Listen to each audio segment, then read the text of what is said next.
I've always been curvaceous since childhood. The crown prince resented my alluring beauty, deeming me unfit to be his consort. As punishment, he forced me to drink an aphrodisiac. He made me endure this agonizing, heart-wrenching torment. But he didn't know that after he left. I asked the regent prince, who never touched women, want to do something wicked with me. He curved his lips. How wicked? I swallowed hard, the kind. Where we go all the way. So hot. Hot enough to make me cry. The aphrodisiac poured into me earlier seemed to turn into molten lava. It surged through my veins. Searching for an outlet it couldn't find. All I could do was cling tightly to the slightly cool hem of Wei Chen's robe. On the verge of tears. My chest felt unbearably tight. I wanted the antidote. But the crown prince remained unmoved. Ah Wu. Do not blame me for my cruelty. Look at this provocative state you're in, it's an insult to propriety. With that, he pulled away the dark patterned brocade robe with disgust. I felt utterly wronged. It was clearly his own brutality that forced this potent potion down my throat. Wei Chen seemed to read my thoughts. He curled his lips in scorn. If you were truly that chaste and graceful maiden, even after drinking that potion, you would remain composed and dignified. Ah Wu. Endure it. Prove to me that you are that chaste and graceful maiden. I stared blankly at his departing figure. The pain left me speechless. Since childhood, I'd been full of vitality, with a delicate, charming figure. My elder brother never restricted me when it came to eating. Once, he took me to a palace banquet. A small plum blossom cake was gone in half a bite. I couldn't control my appetite. I found the youngest boy there. I coveted the pastries on his table. Little did I know that boy was His Highness the Crown Prince, Wei Chen. Everyone was both amused and exasperated. My brother apologized profusely. But Wei Chen showed no sign of anger. He said I was beautiful. And that even the way I ate pastries was beautiful. I was overjoyed. He told me the East Palace had the sweetest, softest, most delicious pastries in all the capital. If I liked it, he said, I should come live there someday and never leave. I thought Wei Chen liked me. So when my elder brother went to guard the northern frontier, I stayed behind in the capital, by Wei Chen's side. He took me to one banquet after another. It was as if he wanted to tell everyone, Shui Wu is Wei Chen's beloved, the future crown princess destined to reside in the Eastern Palace. After my coming-of-age ceremony, my figure grew more curvaceous, a stark contrast to the city's famously slender beauties. Yet the gazes settling on my waist and chest grew ever more frequent. The smile on Wei Chen's lips grew ever fainter. That day, I shone brilliantly at the polo tournament. Overjoyed, I showed Wei Chen the first prize I'd won, unaware that my breathless, sweat-drenched appearance had dazzled the newly appointed scholar officials. It pierced the eyes of the crown prince. Wei Chen, enraged, knocked the crimson gold filigree phoenix hairpin from my hand. He dragged me back to the crown prince's residence, berating me for my frivolous behavior. As punishment, he forced a cup of aphrodisiac down my throat before storming out. This imperial elixir grew more potent with each dose, and the methods to relieve its effects grew increasingly humiliating. Now, I was dizzy with fever, my ears ringing incessantly, tormented by a raging fire. I was on the verge of losing my mind. Eyes tightly shut, I pressed myself to the floor, instinctively grasping at anything cool. I resisted the agony in a completely undignified manner, yet found no relief. I could only bite down hard on my lower lip to stifle strange sounds. Suddenly, a blinding light flooded in. The study door swung open. I lifted my gaze. In the light, the figure was unparalleled in beauty, radiating noble grace. It was Wei Chen's uncle, the regent prince, Wei Wuang, a martial artist. His physique was tall and robust, His waist and abdomen also appeared. Quite powerful. The thought made me shake my head sharply. I tried to regain a shred of clarity, but the wicked thoughts in my mind were spreading like wild grass. Wei Wuxiang extended a finger to touch my forehead. His expression changed, and he started to rise. But I refused to let go of that sliver of coolness. My arms wrapped around him like vines. His hot breath washed over the small space between us. I couldn't help but swallow hard. My voice trembled as I asked, Wei Wuxiang, do you want to do something naughty with me? The regent prince, who shunned women, darkened his gaze, his Adam's apple rolling slightly. He countered, how naughty? The kind of naughty that goes all the way. In that close proximity, my chest pressed against his, round and full, dazzlingly white. His breathing grew heavier. I felt even hotter than before. Wei Wuxiang asked hoarsely, does the crown prince know you're this naughty? Then let him never find out. With that, I swiftly straightened my waist and pressed my soft lips against his. Wei Wuxiang's pupils contracted sharply. His body frozen. Fireworks seemed to explode in my ears. Wei Chen unleashed the fierce tiger within my heart, yet forced it to starve. Now, ravenous, it had charged down the mountain, biting anyone in its path. But no one else could be blamed. With this thought, my kiss grew fiercer. The man winced in pain, his gaze hardening. The regent prince of the mighty northern Zhou, taken advantage of by a mere girl. A profound humiliation. Soon, he flipped me over and pinned me against the crown prince's desk. Fueled by rage, he seized control. Wei Wuxiang's lips were incredibly strong. Each kiss was deep and lingering, laced with a subtle excitement. It took only a few exchanges to unlock the barrier. His stubble scraped against my neck, leaving it both itchy and sore. The raging fire within me gradually subsided amidst these secretive kisses. As the potion's effects faded, reason returned. I caught my breath beneath Wei Wuxiang. Yet he, having tasted the sweetness, craved more. A faint fear stirred within me. I hesitated before speaking. Wei Wuxiang, could you please get off me first? His body stiffened. He lifted his head, his eyes dark and frightening, not completely depraved. His voice rose at the end, sending panic through me. I recalled the wild words spoken in the heat of passion. Shame flooded my face, turning me crimson. Frantically, I pulled myself free from beneath him. Your Highness, I was disrespectful earlier. Wei Wuxiang's thumb wiped a droplet of blood from the corner of his mouth. He snorted coldly, you think a flimsy excuse will get you off? I was so flustered I wanted to cry. Fumbling at my purse, I grew even more anxious. I hesitated before speaking. Your Highness, I didn't bring any money today. Wei Wuxiang's face darkened. He glanced down at his own black python skin robe and jade ring, then asked, do I look like a pauper? I shook my head frantically. But you can't just let people use you for free. The vein on his temple throbbed violently. I grew even more terrified. Your Highness, I'll have someone deliver silver notes to you the moment I return to the mansion. With that, I fled without a second thought. Desperate to save my own skin, I raced back to the general's mansion. The female physician's expression grew grave as she placed her fingers on my wrist. She shook her head. Miss, the only antidote is kidney essence. Without the antidote, could I endure it? Difficult. Most do not survive. They wither away like fallen leaves. So today, Wei Wuxiang had merely suppressed the aphrodisiac's toxicity temporarily. What would I do when the next wave struck? That bastard Wei Chen.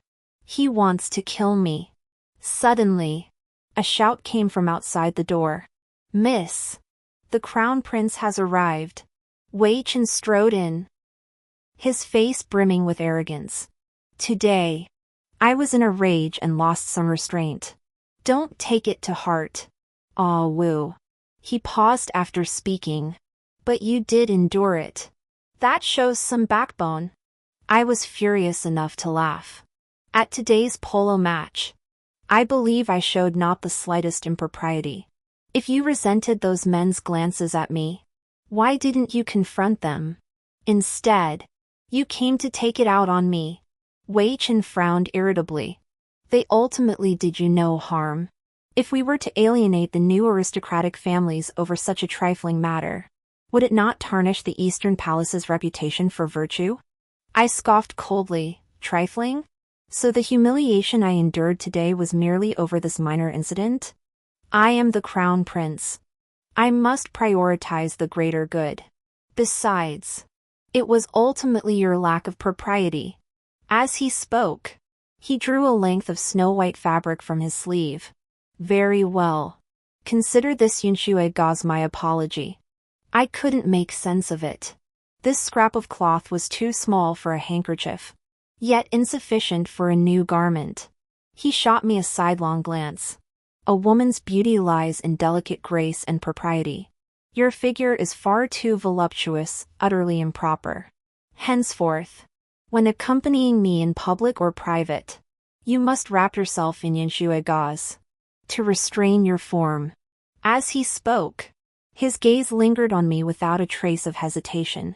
I've seen this look before, at the polo matches. Should you find it unbearable next time, this crown prince might condescend to offer some relief. This haughty, aloof demeanor made it seem like he was bestowing some immense favor. It only made me feel sick. Just because my family background is humble, does that give him the right to humiliate me at will? I stood my ground, refusing to accept it. Oh, do not test my patience. Wei Chen's tone was thick with warning. I slowly raised my head, enunciating each word. I don't want it. My voice was soft yet resolute, like a tiny nail piercing through paper. Smack! You're willingly degrading yourself. A resounding slap struck my cheek. I fell to the ground, clutching my skirt, desperately holding back the tears welling in my eyes. Do you so desperately want others to laugh at me? Had you possessed the noble grace of the daughter of the grand scholar of the Eastern Pavilion, what man would dare defile you? What need would there be for clouds no veil? My earnest efforts have been wasted. Since you remain stubbornly obstinate, you need not entertain any hopes of becoming crown princess from this day forward.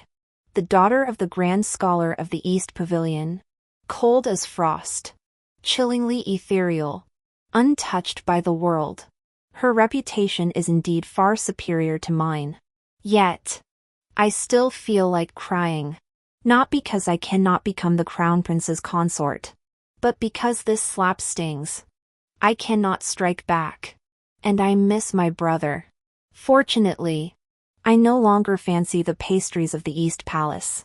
Just buy two handsome young courtesans to counteract the aphrodisiac, and I can head north to the desert. A man's notion of chastity is never as precious as a woman's life. The next day, I took my 8-treasure dressing box to the pawnshop. No sooner had I stowed the silver notes than an arm swept around my waist, lifting me into the carriage. Wei Wuang held a cup of tea, sipping it lightly. Young lady, are you planning to run away with your savings? My heart skipped a beat as I remembered the debt I owed him. Hurriedly, I opened my purse and counted out half a stack of coins with a clatter. I handed them to him cautiously. Your Highness, is this enough? Wei Wuxiang's mouth twitched slightly, gazing at his handsome, commanding features. I painfully added 5 more notes. He snorted derisively, still refusing to relent. My eyes reddened as I pulled out 3 more. A sudden wave of heat surged through me, unsettling my heart. Yet Wei Wuxiang remained unmoved. Frustration and anger boiled over. I blurted out, I truly can't give you the rest. Without 2,000 taels, that most beautiful young courtesan will serve the capital's wealthiest widow tonight. His eyes froze like ice. The courtesan? Yes. Originally, I planned to buy two, but now the silver is insufficient. I can only purchase one for the time being. His eyes widened. You intended to buy two? I truthfully explained the matter of the aphrodisiac. I could only hope he understood how strapped for cash I was. Every single coin had to be spent where it mattered most.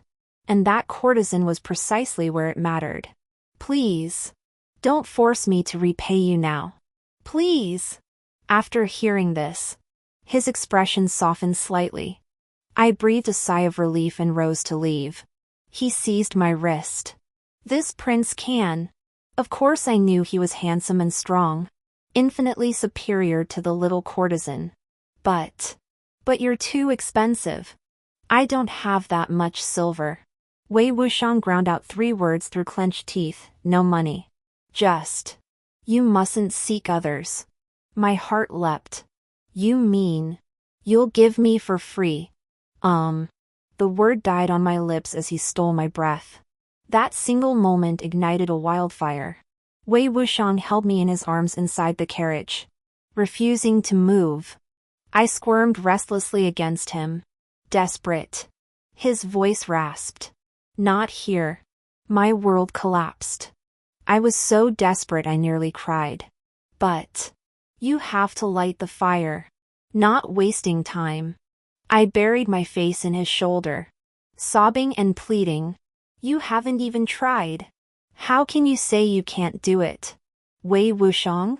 After a long silence, he spoke slowly, enunciating each word. Young lady, you are dead. For sure. Then he plunged his lips onto mine with fierce intensity. His nimble fingers deftly undid my collar. Suddenly, a loud shout pierced the carriage. Uncle! Are you in there? My heart clenched. It was Wei Chen. Wei Wuxiang's eyes instantly turned icy. As the curtain was yanked open, he swept me into his embrace with a flick of his sleeve. I instinctively tried to turn back. His fingers clamped around the back of my head, pressing me against his chest. So hard. Uncle. I wish to marry Ling Rujuang as the crown prince. Consort. Our eyes locked, and the air froze for an instant. Get out! The man's voice was bone-chillingly cold. Even Wei Chen, as dim-witted as he was, knew he'd interrupted the imperial uncle's business. Scratching his nose, he backed out. Just glimpsing that sliver of pale, delicate shoulder told him the woman in the imperial uncle's arms had a figure as fluid as water. A breeze lifted the corner of the curtain. He couldn't resist stealing another peek. The imperial uncle cradled the beauty, coaxing and kissing her. Their kiss was so passionate it seemed they could never part. Sweaty black hair tangled with the delicate straps of her undergarments. Her skin was as white as freshly fallen snow. Soft and plump. It sent a wave of heat through his lower abdomen. Somehow, he thought of Shui Wu. That girl was far too eye-catching.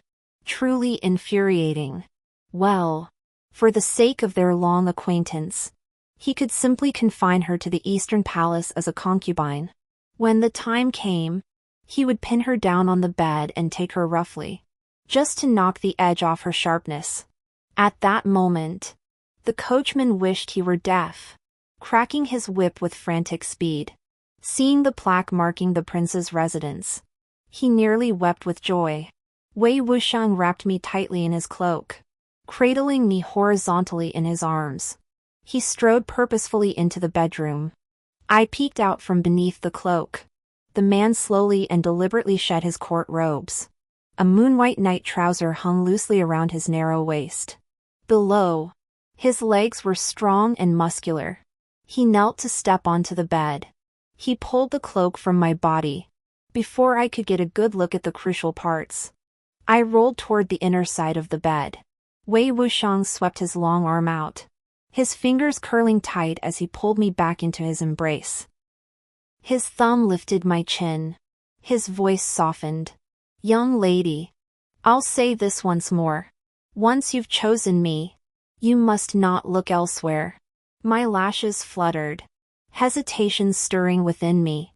But what if it doesn't work? No buts. This prince doesn't eat half-cooked rice. And I'll never let you eat it either. His voice grew hoarse as he spoke. The place I hadn't had time to examine fully stirred to life, clamoring wildly.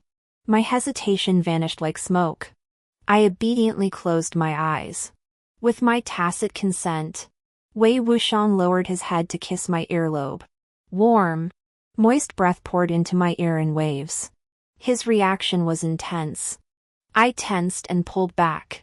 My toes curled stiffly, fearing I couldn't smooth it out, couldn't contain it. He gripped my waist, seductively murmuring, "If you truly don't want this, I'll leave. Don't be afraid, okay?" I nodded. Then he pinned my hands above my head, whispering in my ear. He slowly broke down my defenses. Just as I was reeling, feeling like death itself, he dove down. I froze. The scream caught in my throat. Stuck. Unable to move. Staring blankly at the brocade canopy above, my pupils unresponsive.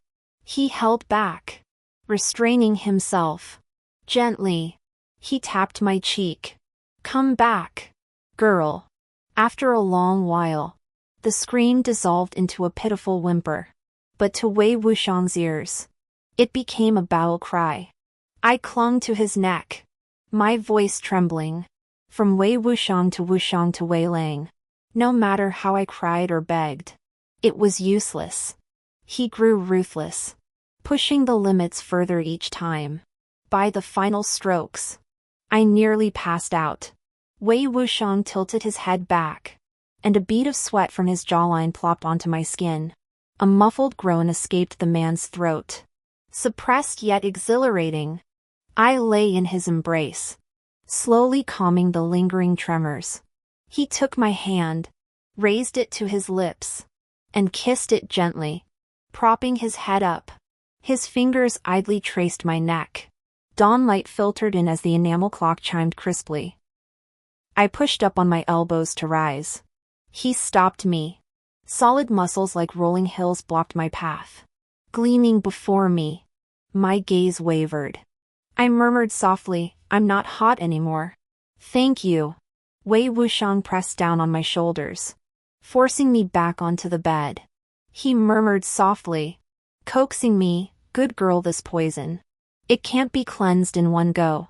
But I really don't feel uncomfortable at all now. He lifted his eyes, smiling wickedly yet captivatingly. "How about this?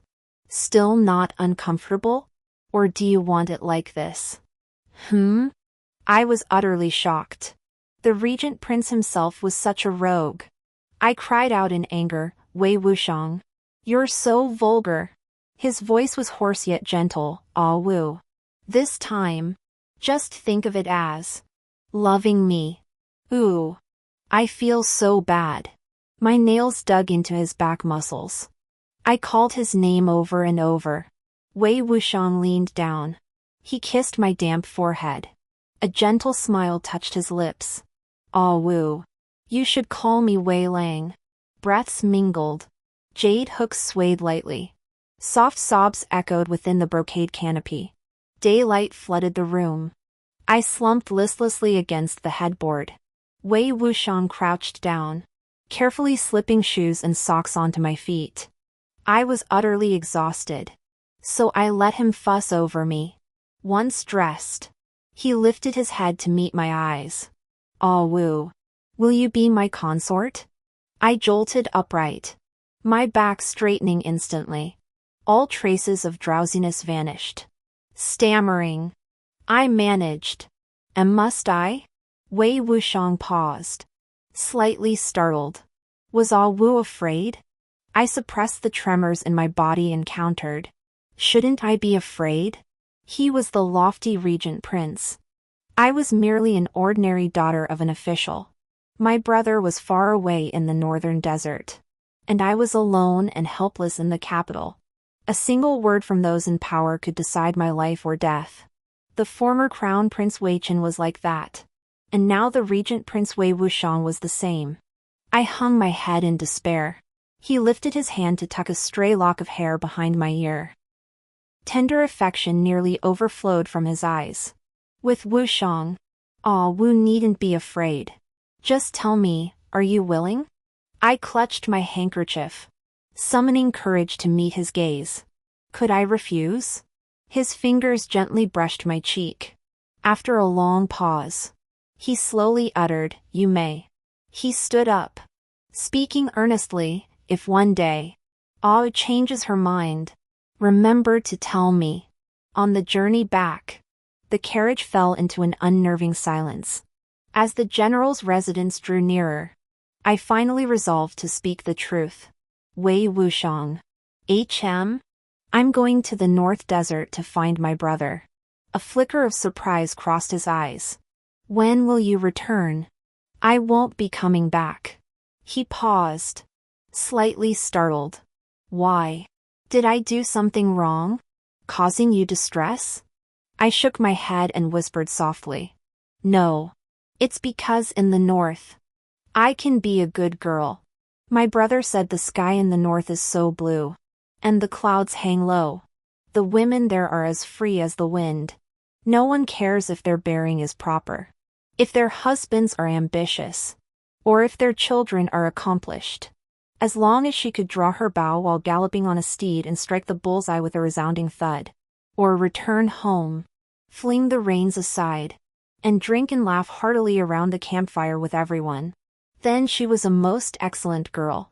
But in the capital, this land of wealth and indulgence, I cannot be the noble and refined woman men speak of.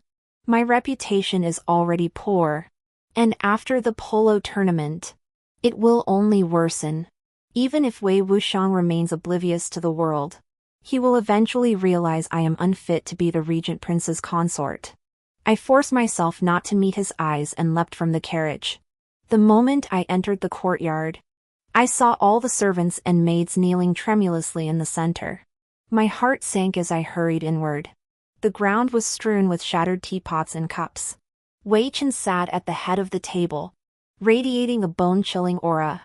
Spotting me, he sneered coldly, "From which bed did Wu crawl out today? Let me guess, is it the heir of the Duke of Britain? The cousin of the Marquis of Jinan? The brother-in-law of the Earl of Annal? Or perhaps, the newly crowned top scholar?" As he spoke, he advanced toward me. His face twisted into a hideous grimace. Like a demon, terrified, I instinctively stepped back. But he grabbed my hairpin, forcing our noses together. His sharp eyes caught the red mark on my neck. He swiftly tore open my collar, and upon confirmation, his rage twisted into a bitter laugh. "Excellent! Seems the last slap wasn't hard enough to cure Awu's promiscuous ways." His hand shot up again. "Today, I shall teach you a lesson." With nowhere to flee, despair washed over me. I closed my eyes, preparing to endure the blow. Suddenly, the pressure on my scalp eased. Wei Wuxiang seized his wrist, his towering figure blocking the light and enveloping me in shadow. He demanded, each word deliberate, "What did you just say?" "Uncle Emperor, I'll kill this shameless whore." The previous sentence. Wei Wuxiang's voice rose sharply. Faced with this erupting fury, Wei Chen froze momentarily. Wei Wuxiang shoved him hard onto the tea table, his voice nearly breaking with fury. "You dared strike her? How could you strike her?" The thought of that girl, her eyes brimming with disappointment, bowing her head to say she'd go to the desolate north just to be a good girl, being slapped made Wei Wuxiang's blood boil. Wei Chen snapped out of it, shouting frantically, "Uncle! It was you! You touched her! So what if it was me?" Wei Chen roared, "She's mine! How dare you touch her?" Wei Wuxiang sneered, "Yours? Then how do you explain Leng Ruisong?" The crown prince fell silent. Wei Wuxiang punched him, sending him crashing to the floor. Before Wei Chen could spit out a tooth mixed with blood, his silver-threaded claw-patterned boots crushed down hard on the prince's chest. A hand with sharply defined knuckles yanked Wei Chen by the collar. Unmasked arrogance and contempt. As heir apparent, you dare bully women and children? Truly a fine scion of the Wei royal house. Then, lowering his voice, he delivered the most cutting words. One more incident, and this crown prince's seat. I wouldn't mind seeing someone else occupy it. Wei Chen's eyes snapped up in terror. Wei Wuxiang rose without waiting for a response. Barking orders, guards! Escort the crown prince back to his residence. Without my explicit command, no one is to set foot in the general's mansion. In moments, the room emptied completely, leaving only him and me. Wei Wuxiang's jaw was clenched, his expression unreadable. Silently, I applied ointment to the knuckles of his hand. Recalling the earlier scene, mist slowly gathered in my eyes. Plop! A tear fell onto his hand. Wei Wuxiang flinched as if burned, pulling his hand back. He softened his expression, soothing me in a gentle voice. I was just a little upset. Don't be afraid. Aw. His thumb gently wiped the tear from the corner of my eye. He cupped my cheeks. Does it still hurt? I shook my head quickly. It stopped hurting long ago. He pulled me into his embrace, holding me tightly. His lips murmured over and over, my girl. My girl. My dear girl. That day, he never once said, stay. In the days that followed, Wei Wuxiang busied himself preparing travel provisions for me. Clothing, food, lodging, everything was meticulously arranged, and the entourage grew ever larger. Wei Wuxiang, truly, we don't need any more. If you keep buying, my maidservant and I will have to ride on the carriage roof. He looked thoughtful, and I thought he'd taken my words to heart. But the very next moment, shall we prepare 7 or 8 larger carriages? Absolutely not. I quickly changed the subject, claiming I was hungry. Hungry? The pastries at this tea house are quite good. If you like them, buy some extra to take along. Forget it. I'll just ask the proprietor if the cook will sell them. If you come with me, you can have them fresh. I was both amused and exasperated. You're more nagging than my own nanny. His face flushed. I just worry Awu might feel unwell on the journey. I smiled faintly, finding the pastry in my hand unusually sweet. Suddenly, teasing voices drifted from the next booth. Have you heard? After being rejected by the crown prince, Miss Shui is actually heading to the northern frontier. Really? What a pity we won't see such a beauty again. Did you all see her at the polo match that day? TSK, the Eastern Palace truly nurtures beauty. Those clueless youths didn't even spare the crown prince a glance. Their eyes glued to her. To hold such a delicate thing in one's palm, to savor her like a delicacy, I'd die content. Ha ha ha ha. If the regent prince finds out, he'll skin you alive. Suddenly, the murmurs outside fell silent. Through the half-open carved wooden door, I glimpsed a pair of terrified eyes. Several people were gagged and dragged away without a sound. Shame and fury surged through me, and I bit down hard on my lower lip. Of all the humiliating things said, I dreaded Wei Wuxiang hearing them most. Yet his hearing was exceptionally keen. The side room echoed only with his heavy breathing and the fury bursting from his throat. I lifted my lowered lashes. My own cowardice disgusting even me. Wei Wuxiang, are you angry with me? Wei Wuxiang slowly crouched down, grasping my trembling fingertips. His anger gradually faded as he asked softly, why would I be angry with Ao? Because of me. You've been dragged into gossip. I'd heard those words before, followed by Wei Chen's thunderous fury. Wei Wuxiang countered, if today it were me being slandered, would Ah Wu think I'd brought shame upon you? I snapped my eyes up, meeting his clear, Open gaze. The words nearly slipped out. How could I ever think that? Then why would Wu assume I'm such a despicable person? I fell silent. He said earnestly, Wu should apologize to me for what she just said. Because you not only belittled my feelings, but also belittled me as a person. Dejected. I lowered my head and muttered, I'm sorry. Before my words had fully left my lips, I was enveloped in a comforting warmth as he pulled me into his broad, warm embrace. With our departure imminent, I spent nearly every day confined within the general's residence, avoiding the gossip that might trouble me. Wei Wuang would come to keep me company for lunch after each court session. One day, while I was organizing my seasonal garments, I noticed a maid standing nearby, her brows furrowed in a hesitant expression, clearly wanting to speak but holding back. My impatience grew, and I demanded, speak plainly. Why the stammering? After my persistent questioning, the maid finally revealed the truth. Miss, these past days, rumors have been spreading outside that the regent prince, frustrated in his pursuit of you, flew into a rage and dealt with numerous royal princes and nobles. He even showed no regard for the crown prince. Censors have submitted 3 consecutive memorials, accusing the regent prince of arrogance, lawlessness, and treacherous ambitions. There are even whispers saying that the regent prince harbors treasonous intentions. My ears rang with the words. The young maid's subsequent remarks seemed to come from across a river, indistinct and hazy.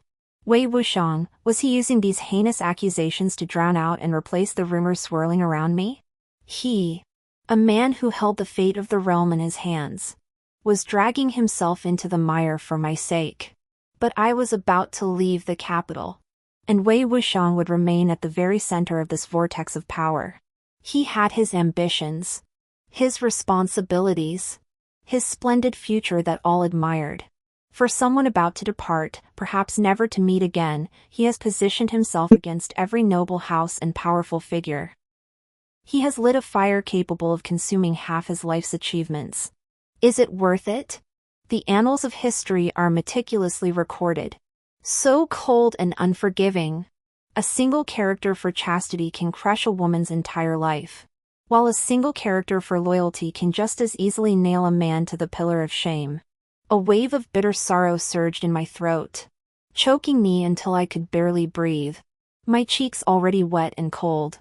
Only when a voice outside the door called out, Your Highness. I wish you well. Did I snap back to reality, realizing my tear-streaked face was beyond salvaging? In a panic, I buried my face in the pillow. I sensed that tall figure standing right behind me.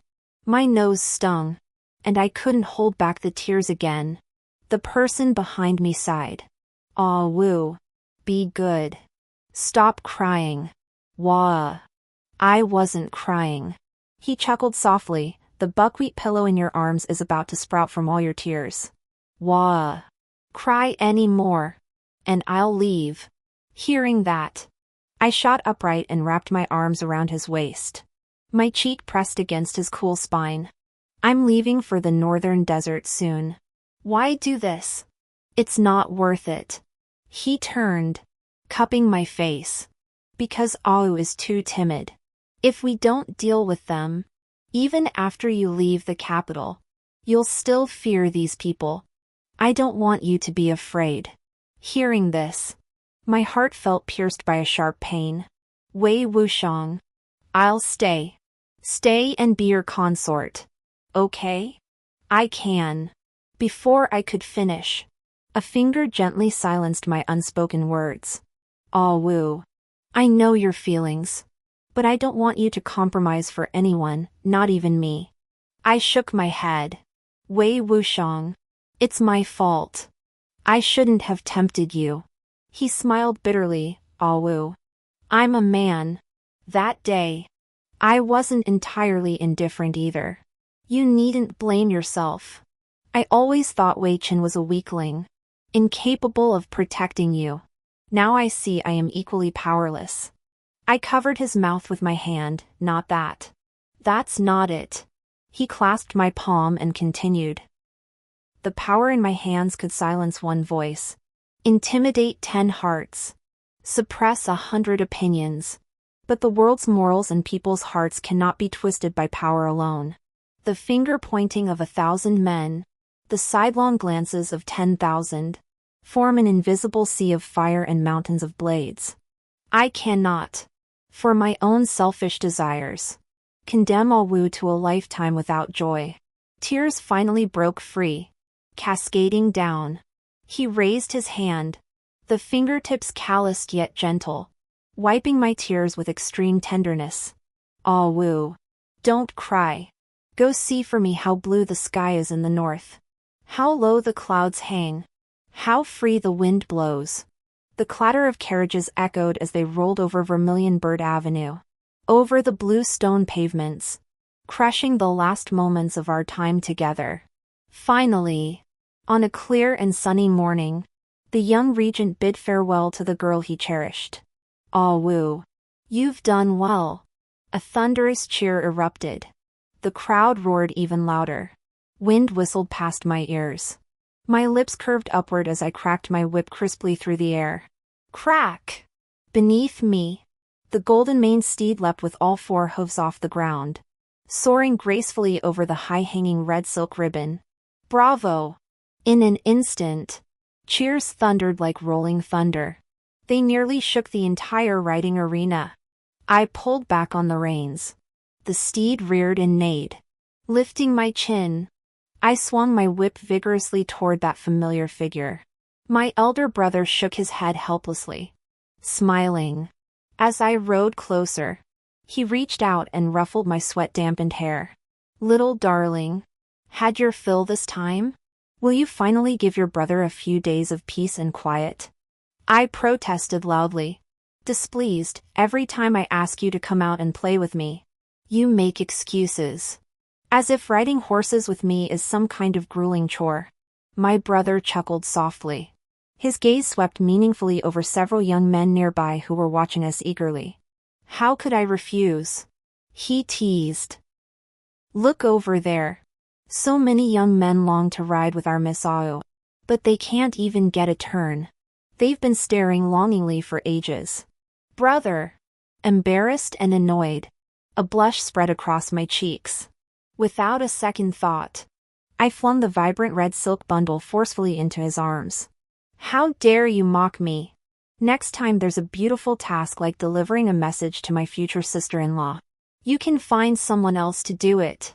Ouch! My brother scrambled to catch the red silk. The mischief in his eyes instantly turned to supplication. He bowed hastily, his voice laced with laughter. No. No. No. I was wrong. I was truly wrong. Our Awu is the most chivalrous and righteous. Please don't abandon us. He even made a move to tug at my reins. I deftly dodged with a flick of my wrist. Leaving only a parting shot, we'll see how you perform. With a light flick of the whip, I galloped once more across the vast grasslands. Here, the wind howled fiercely. The starry sky shone brilliantly. The maidens were sincere. The young men were bold. Every day was filled with joy. Yet when the campfire burned out and the revelry faded, I still thought of that gentle, handsome man. 3 years ago, after I left the capital, he rebelled. My brother said Wei Wuang personally led his elite warriors, forcing his way through the palace defenses and storming the imperial city. Amidst flashing blades and betrayal, he stood before the Golden Hall, holding the late emperor's secret edict. He ascended the throne. His first decree was the female household law. When I heard this news, I was stunned for a long time. I didn't even notice my elder brother's meaningful gaze. I yearned for the freedom of the northern wastes. Yet his shoulders bore the hopes of 1,000 people. Deep within the palace walls, endless yellow sand stretched out. What separated us was far more than mountains and rivers. I only wished the long winds of the northern desert could truly dispel my sorrow and carry my endless longing far away, to his side. Dusk deepened. I dragged my weary body home, but my steps froze abruptly before the mansion gates. Outside the general's residence stood the black armor guards, as rigid as iron barrels. Their dark armor shimmered with a cold, eerie glow. At the very center stood a massive imperial carriage, entirely black, neither gold nor wood. Embroidered upon it with black gold thread were patterns of fierce eyes, almost bursting through the fabric. My breath caught. Such pomp and ceremony could only be bestowed upon one man under heaven, the new emperor, Wei Wuang. My heart pounded as I stepped forward. The black-armored cavalry parted like a tide, clearing a path for me to approach His Majesty. The courtyard stretched deep into darkness, its lamps unlit. That tall, straight figure stood with his back to me, hands clasped behind his back in the center. I hastened forward and bowed deeply. I knelt in the most solemn court ritual. Your humble servant, Shui Wu, humbly wishes your majesty well. Long live our emperor. His back stiffened slightly as he slowly turned. The attendants withdrew silently. The surrounding silence was so profound you could hear a pin drop. My eyes lowered. I saw a pair of spotless black boots appear before me. Must Ah Wu truly grow so distant from me? His voice was deep, tinged with an almost imperceptible hoarseness. Rise. Look up. I stared at him in a daze. Everything feeling like a lifetime ago. 3 years ago. Beneath that dark python-patterned robe, he had been full of vigor and spirit, as if he could dispel all the gloom in the world. Now, clad in the dragon robe, he couldn't hide the frost and snow that had settled between his brows. Uncontrollably, I raised my hand and gently traced the fine lines at the corner of his eye. Wushang has become emperor. So why aren't you happy? His voice was as soft as a sigh. He suddenly pulled me into his embrace. The force was so strong it carried the panic of something lost and found again, his broad shoulders trembling slightly. After a long while, he spoke in a muffled voice. Because I am incompetent. My little girl refuses to come home. Every word seemed soaked in bitter seawater. My heart twisted painfully. He pulled back slightly, yet his hands remained clasped tightly on my shoulders. His voice held a solemnity bordering on reverence. Ah, I have enacted the female household law, established girls' schools in every province, strictly prohibited the drowning of female infants, abolished the practice of concubines being buried alive with their masters, and decreed that no official would tolerate the abuse of women and children, whether perpetrated by street ruffians or aristocratic scoundrels. In time, I will also establish the system of female officials, allowing women to pass examinations, hold office, and even ascend to the highest ranks of government. His speech grew faster and faster, with an urgency to prove something. He even instinctively gestured with his hands. Oh, I don't know if this is enough. You are a woman, you see things more clearly than I do. Would you be willing to help me see if the atmosphere in the capital is truly changing? To listen to the sound of books being studied in the schools, the discussions in the marketplaces? Tell me where I'm still falling short, where there are still oversights. His gaze locked tightly on me, waiting cautiously for my response. The capital Wei Wushang described felt so foreign it made my heart tremble. When I left, these scenes seemed like tales from Arabian Nights. A sharp, stabbing ache surged through my heart. Wushang, tell me, back then, when you risked bearing eternal infamy just to seize the supreme throne, was it for me? He met my tear-filled eyes. Yes, but not entirely. In my youth, Father the Emperor sighed more than once, saying my mother, the Empress, was the most radiant and vibrant woman he had ever known. Though she often spoke words that shocked the world, she was like an eternal flame that never died. But this imperial palace, this world, could not tolerate her eccentricities. Day after day, they ground down her radiance. In the end, she grew silent, her body wasting away. Only on her deathbed did she plead desperately with father, begging him to let me live as a wealthy idler, a life of blissful ignorance, a life of peace. I granted her wish until 3 years ago, when I met you. That day, the stillness in your eyes mirrored my mother's exactly. It seared my heart with trembling. I opened her long-sealed journal and finally understood the grief and despair she could never voice. His knuckles whitened as he clenched his fists tightly. A crimson fury surged in his eyes, like a beast awakened from slumber. What kind of world is this, where even the one I love cannot find a place?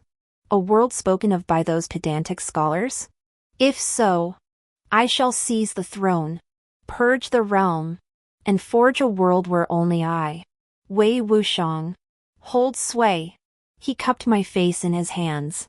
Oh, this question I shall ask but once in this lifetime. Will you? I gazed into his eyes, seeing sincerity beneath 1,000 pounds of weight. I nodded softly. 3 years of accumulated gloom vanished in an instant. We stood there, foolishly gazing at each other. After a long while, he called my name. Oh. Huh? I looked up eagerly. He suppressed a smile at the corner of his lips. He gestured toward the corner of the main courtyard. Your elder brother has been peeking around the corner for half an hour. You should return to your room. Gazing at his coldly handsome face, a trace of reluctance lingered in my heart. But I truly didn't dare to be too reckless under my brother's watchful eye. No sooner had I reached the west wing than he followed. I spoke cautiously. Brother, I wish to return to the capital with Wei Wuang the day after tomorrow. He lifted his teacup and sipped. Aren't you going to ask what's really going on between me and Wushang? He gave a cold snort. Out in the courtyard just now, you crying. Him comforting you. I'm not blind. A wave of heat washed over my face. He continued.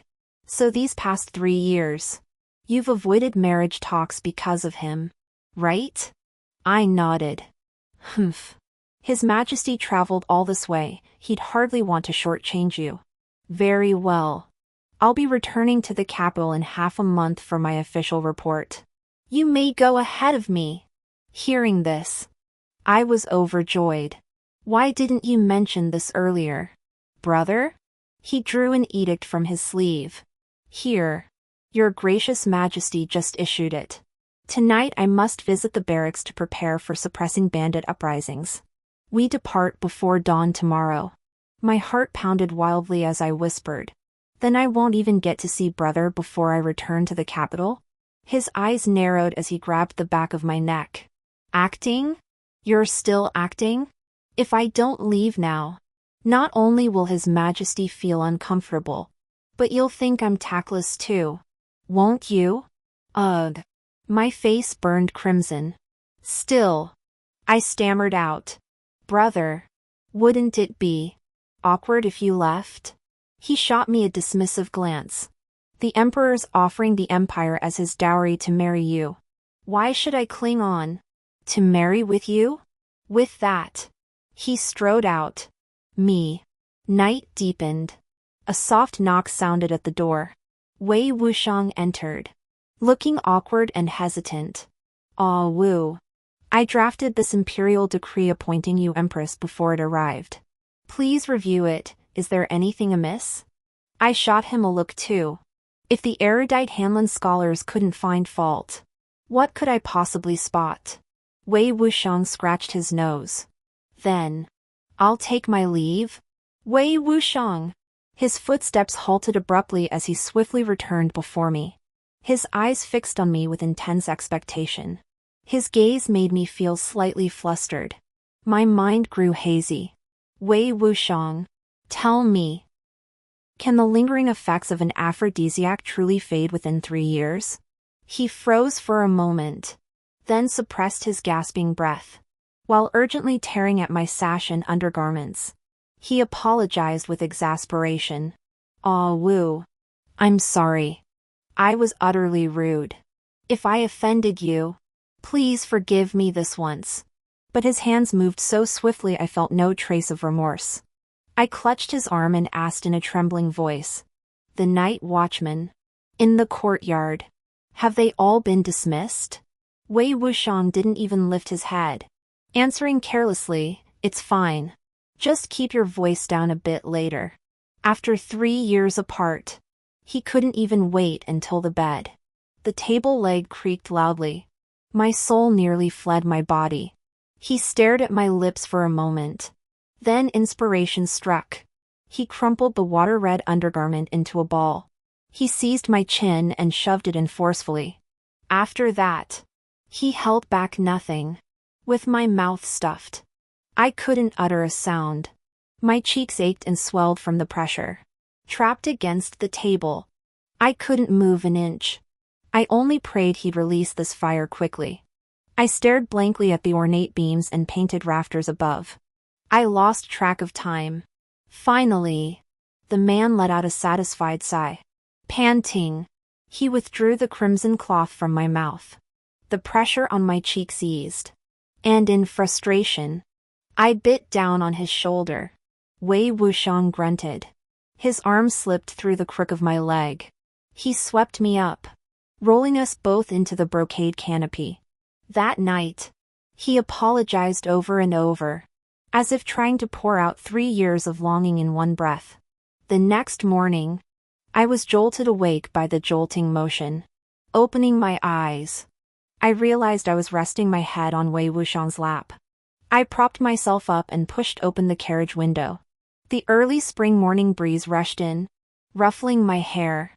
Wei Wuxiang draped a thin blanket over my shoulders, then gently embraced me from behind. Together we watched the carriage traverse the green meadows, past scattered cattle and sheep, and journey past the felt tents of herders.